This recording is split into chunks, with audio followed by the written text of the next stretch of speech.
This is podcast number 6. Let's talk about just how the word human separates us from nature, right? And how much we identify with being a human because of this. For example, we call ourselves a human to negate the fact that we're mammals, right? That we're very much so animals, right? We just look at ourselves and we think, well, we're not as hairy as the other animals, excluding myself. So we don't have sharp claws like them and super sharp teeth. So there's no way we can be animal like them, right? Or we think because we have language and they can't talk the way we do, that we must be human. So we're just not animal like that. But the word bark or the word dog, me talking right now, that's all just sound, right? That's no different than if I was beating on the side of a barn 3 times and that's what meant it was time to eat, right? You hear that bang, bang, bang. That's like talking. You just knowing, oh, that's time to eat. It's no different than me yelling, it's time to eat. That's just sound. And animals, the rest of the animal kingdom, make noises. You probably hear the birds chirping in my videos oftentimes. They make noises. They're talking too. It's just in a way you can't understand, like you don't understand a different language.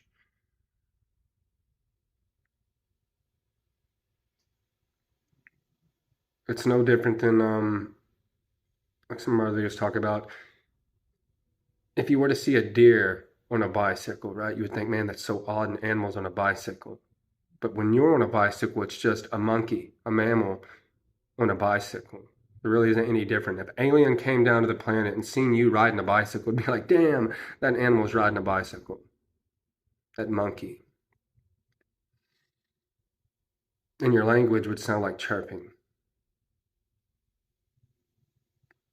Some of us probably have pretty annoying chirping, but it is what it is. So, aside the point. But think about how much we deeply identify with the word human, and then take the word human and make it not animal.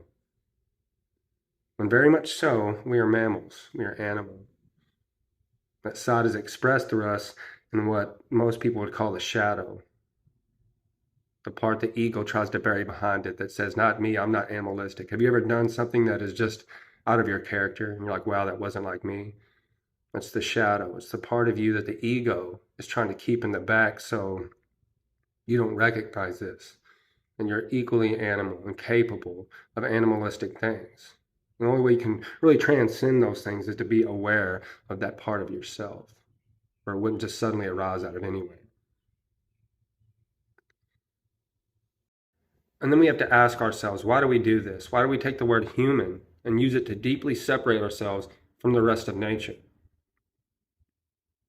It's because in doing so, no longer do you have to face death, right? You notice the rest of the animal kingdom isn't making statues and religions and things to worship. It's because they're not aware of time and death in the same way that you are, right? It's not that they're stupid, they just aren't aware, they aren't as conscious as we are in a specific way, right? So now we have to deal. It's a gift and a curse at the same time, right? Because you're gifted this awareness, but now you have to deal with the fact that you're going to die, and like the rest of nature, you're going to perish back into the hole, right? Because you already have it in your head that when they die, there's no heaven in that way, right? You don't necessarily have a heaven and hell for other animals, right? Because you see that's nonsense. You see it goes back into the hole. But if we call ourselves humans and we don't recognize that we are mammals in that way, we can create something to go on after life, right? We can create something to happen to us after we die, because we're not like those animals over there, right? We're not mammals.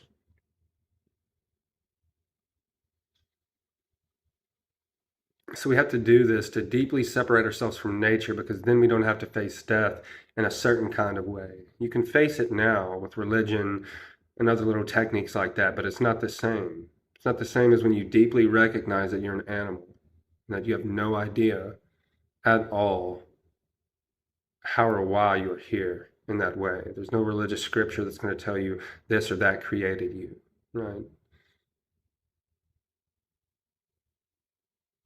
If anything, in doing so, in doing that, you're going a step above being animal, right?